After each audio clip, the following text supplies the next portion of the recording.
מחריד, מחריד.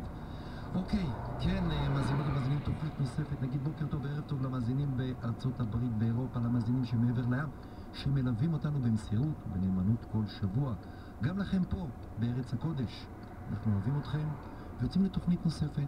לא תהיה פשוטה, לא תהיה קלה, אבל אני אשמח מאוד שתצטרפו למאבק החשוב הזה באלימות שאוכל כל חלקה טובה.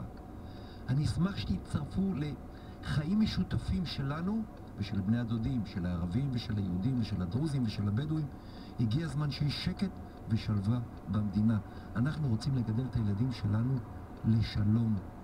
רוצים לבוא הביתה, לבית חם, לבית אוהב, ושלא נשמע כל יום פה דקירה, שם רצח, פה תאונת דרכים.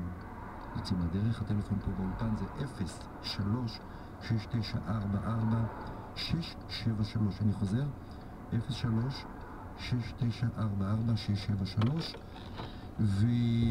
ונציג לכם את האורחים. עורך דין הלל ג'אבר, תושב טייבה, שהצטרף למאבק באלימות, על כן ועל כך הזמנו אותו לפה. ערב טוב לך.